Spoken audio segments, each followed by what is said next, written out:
tea or chocolate? Yes, I would like that very much. See you there then. And thank you. Thank you for everything you've done. It was just my job.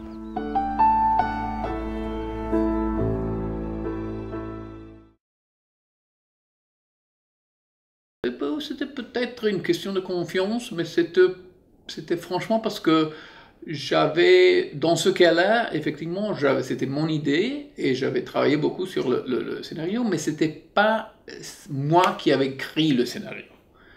Et tandis et j'avais fait de la recherche, mais j'avais pas fait autant de recherche d'arriver à écrire le scénario. Et en plus, c'était un film qui effectivement voulait déjà une clé comique, c'est-à-dire la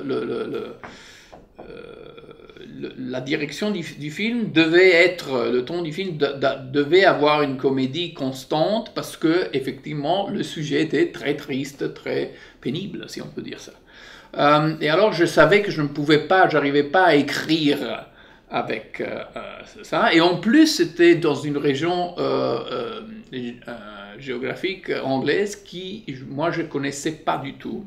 Avec une langue, c'est-à-dire les gens à Sheffield ont une langue, un sens de l'humour, des expressions qui sont très, très particulières et que moi, je ne connaissais pas du tout. Et bonne chance que Simon venait de Sheffield et effectivement mon idée au début c'était de faire un film sur des gens qui avaient perdu un emploi dans le comment est-ce qu'on dit, charbon, dans les minières de charbon. Et lui, il m'a dit non, je ne connais pas le Wales, pas du tout, parce que le Pays de Galles, parce que moi j'ai pensé au Pays de Galles, mais je suis de Sheffield et à Sheffield il y a l'acier. Et le même problème, le chômage dans l'industrie de l'acier. Alors on a dit bon, on va voir Sheffield. Je suis allé voir Sheffield, je l'ai trouvé très photogénique, c'est-à-dire pauvre, mais en même temps c'est une vallée. Alors il y avait toujours un foreground, comme est-ce qu'on dit, et des choses derrière. Et alors on dit ok, on va l'écrire pour Sheffield.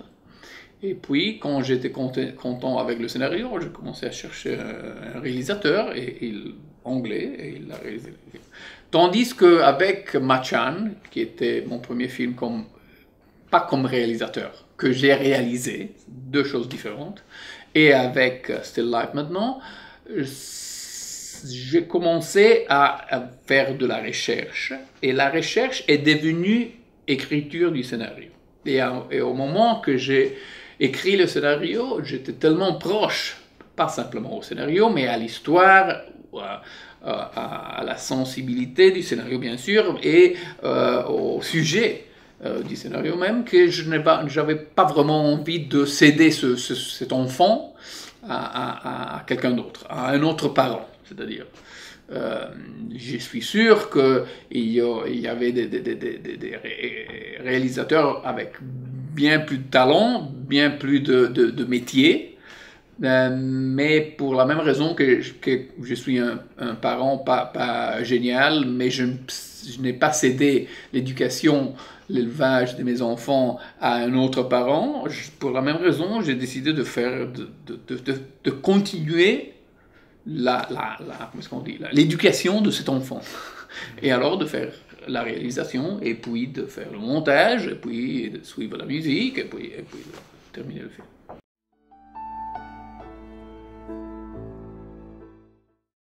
Franchement, je suis complètement italien, mais j'habite depuis longtemps à Londres, et peut-être il y a des choses anglaises qui sont entrées dans ma tête d'une façon pas forcée, comment est-ce qu'on dit, inconsciente. Je ne cherche pas dans un film comme ça où j'aime de construire, peut-être on peut même dire une fable, comment est-ce qu'on dit, une fable, mais je cherche la réalité, je cherche la vérité des situations, et s'il y a de l'humour, c'est de l'humour pour moi, complètement naturel. C'est-à-dire, ça me vient, ça me sort, ça peut être une image, ou ça peut être un mot, ou ça peut être comme encadrer quelque chose. Ça me vient d'une façon absolument naturelle. Ce n'est pas une recherche.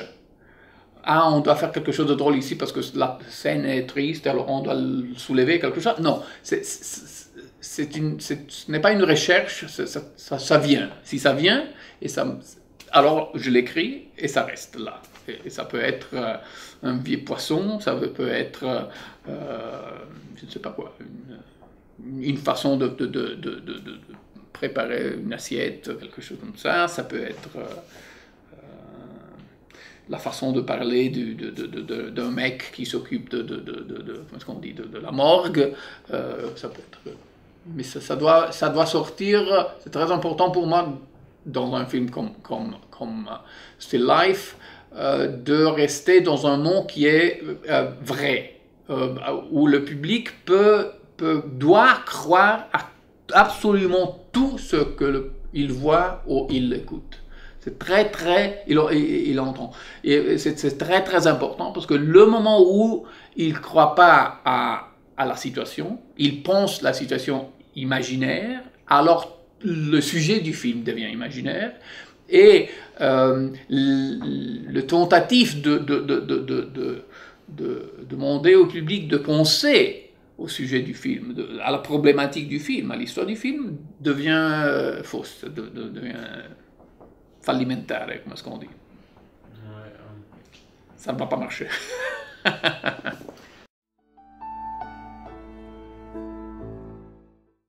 C'est un boulot qui existe partout, en Amérique, en France, en Italie, en Hollande. J'ai fait des recherches, pas simplement en Angleterre, pour comprendre si effectivement c'est une situation particulière anglaise ou pas. Non, ce n'est pas du tout ça. Mais à la fin, comme j'habite Londres, c'était une excuse pour travailler à Londres, rester avec mes filles chez moi. Et j'ai passé des mois avec des gens qui font ce boulot-là, surtout à sud de Londres, à Londres Sud, c'est-à-dire à Lewisham et à Southwark, qui sont deux communs de Londres très grands, et aussi avec des zones très pauvres.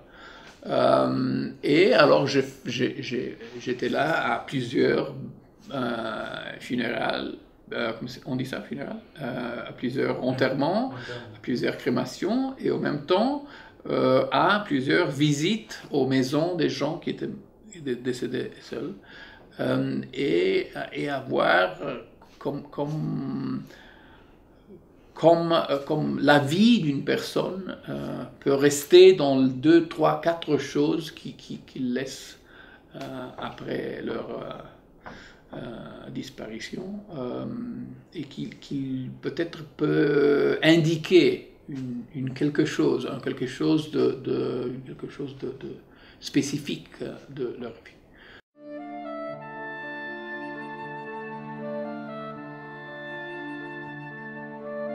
In this office, we're charged with tracing the relatives of those who passed away in the borough. Aha. Dear Mum, thank you so much for my wonderful present. So she had a daughter? Love you with all my heart. Ah, Susie. Susie's the cat, signed with a little paw. And would you be able to think of anyone who might have had contact? Someone who might at least want to be present at the funeral? No. And you would... No. Pour moi, le film, c'est vraiment pas un film sur la mort, tandis que bien sûr, il y a la mort et une présence, mais c'est un film sur la vie. C'est un film sur l'importance d'ouvrir notre vie à notre voisin et essayer de se mêler, de rentrer dans la vie, de s'engager avec la vie des autres. Et sûrement, notre personnage principal n'est pas là pour gérer la mort de quelqu'un, mais essayer de reconnaître la vie d'une personne. Et c'est bien pour ça que dans ce dernier moment sur la Terre de ses clients, si on peut les appeler comme ça, il essaye de construire un moment de remembrance, un moment de souvenir, d'acceptation du fait que cette personne-là, même si les dernières années, mois de sa vie ont été oubliés, sa vie ne doit pas être oubliée avant du dernier moment sur la Terre. Pour moi, le personnage principal, et j'ai connu des gens qui font ce métier presque avec la même comment se dit, intensité humaine, c'est ça, c'est de ne pas penser, de ne pas permettre que des gens sont tellement oubliés, pas seulement dans les derniers jours de leur vie, mais dans le moment de la mort. Et franchement, je pense que la qualité d'une société peut bien être, comment est-ce qu'on dit, analysée, si on peut dire ça, à mesure de comme la société s'occupe des gens les plus faibles dans la société. Et il n'y a personne de plus faible d'un mort. Parce qu'il n'est pas plus là à se défendre, à se présenter, à dire « je suis encore là, n'oubliez pas ma vie ». Et le fait qu'il y a encore quelqu'un dans le monde qui s'occupe d'une façon de ces derniers moments, c'est encore une chose peut-être belle de notre société. Sauf que, comme toutes les choses dans notre société, il y a des pressions économiques qui forcent la bureaucratisation et qui essayent d'une façon plus ou moins directe, d'essayer enlever cette côté humain du travail.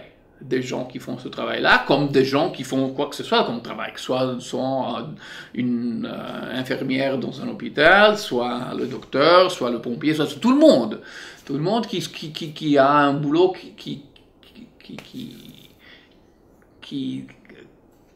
où la valeur n'est pas monétaire, où on ne peut pas monétiser d'une façon claire, d'une façon... tout ce monde-là, tous ces travaux-là, ces boulots-là sont comment est-ce qu'on dit, opprimés par la nécessité qu'apparemment notre société a de donner des valeurs, et quand il n'y a pas de valeurs, et de les coincer, de les limiter. Ça, c'est très triste.